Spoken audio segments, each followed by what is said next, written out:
जनता ने अच्छा voter turnout किया, ठीक है, हिंसा कम हुई, फ्री फेयर, ये तमाम चीजें जो है उस पर आप लोग अपने आरोप प्रत्यारोप दोनों तरफ से लगाइए, वो कोई दिक्कत नहीं।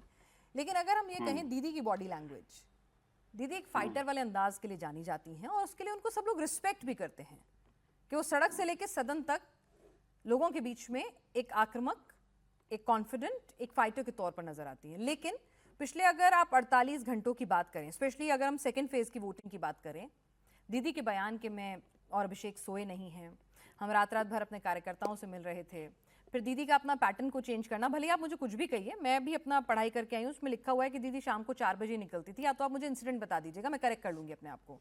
फिर दीदी का सुबह सुबह निकल जाना, दीदी का स्ट्रांग रूम के बाहर जाके पहरेदारी करना, दीदी का कल अपील करते हुए हाथ जोड़ते हुए, लोगों को तो इस बात से भी दिक्कत थी कि भाई चुनाव हो गए, अब ये हाथ जोड़ के कौन सी अपील हो रही है, कल जो अपनी जीत का दावा करते हुए उन्होंने एक वीडियो रिलीज किया था। तो ये सब जुदा अंदाज ना, लोग कह रहे हैं दीदी नर्वस है। लोगों को लग सकता है, खासकर बीजेपी को लग सकता है, क्योंकि इनको दूर के ढोल सुहावने वाली सत्ता दिख रही है, जो 4 तारीख तक इनका ढोल फटेगा और ये जमीन पर आ जाएंगे। ठीक है। दीदी का हर इलेक्शन में अपना एक अलग स्टाइल, अपना एक नैसर्गिक स्टाइल है। उसके ऊपर मैं कमेंट करूं या कोई बात बोलूं, मैं इतना बड़ा आदमी, इतना बड़ा कार्यकर्ता मैं नहीं हूं। दीदी की अपने एक स्टाइल है, वो जब जैसा सोचती है वैसा करती है, और बंगाल की जनता उसे उसी रूप में स्वीकार करती है। जनता के दुख दर्द और आंदोलनों के माध्यम से उपजी हुई नेता है जननेत्री दीदी ममता बनर्जी। वाम फ्रंट के शासन में लंबा संघर्षों का इतिहास रहा है। बंगाल की माटी को पहचानती है, माटी को पकड़ती है, और माटी की गंध सुगंध जो है उसको जानती है कि कब क्या होने वाला है।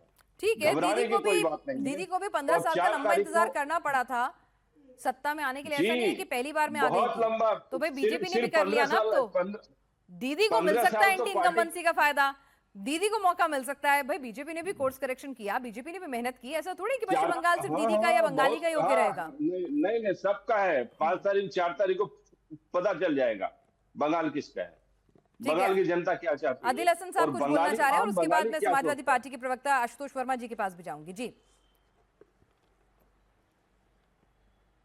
मैम, 2 चीज बोलना चाहते हैं। मुसलमानों के मुद्दे पर ना दीदी बोलती हैं ना मोदी बोलते हैं। आप ही देख ली इंडिया टीवी, नॉर्थ बंगाल जो मुसलमानों की बड़ी आबादी है, वहां पे एम्स का मांगता, हाईकोर्ट बेंच का मांगता। मैम, एक भी इंडस्ट्री नॉर्थ बंगाल में नहीं है।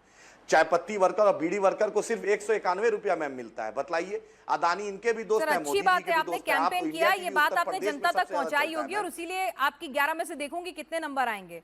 फिलहाल आप जो मौजूदा पोलिंग हो चुकी है उसके बारे में अगर चर्चा करें तो मुझे अच्छा लगेगा। कैंपेन से कांग्रेस 294 सीट पे लड़ी है मैम। हाँ, कांग्रेस 294 सीट पे लड़ी है मैम, उसको भी बोलिए ना। आज मोदी जी, सर आज वो आए नहीं, ये टाइम निकाल के, इसलिए अभी उनसे नहीं बोल पाऊंगी। कमर्शियल सिलेंडर में आप बोलिए चुनाव खत्म, शुरू हो गया ड्रामा।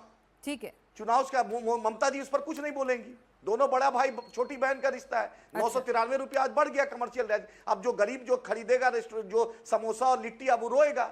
चुनाव खत्म, मोदी जी का ड्रामा शुरू हो गया। 993 रुपया, 1500 रुपया 4 महीने में बढ़ा दिए कमर्शियल गैस में। छोटा 5 किलो वाले में भी 250 रुपया मोदी जी बढ़ा दिए। तो बोलिए कि चुनाव में रहे मोदी जी, अच्छा रहेगा, देश को कम से कम इतना बड़ा बोझ नहीं मिलेगा। ये बात तो राहुल गांधी भी कह रहे हैं, पूरा विपक्ष कह रहा है कि भाई 993 रुपया बढ़ चुनाव आते हैं तो पेट्रोल डीजल किसी चीज के दाम नहीं बढ़ते हैं, सब अच्छा लगता है देश।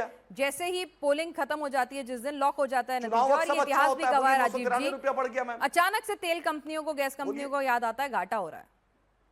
टाइमिंग बड़ी खूबसूरत इत्तेफाक है, पोएटिक कोइंसिडेंस।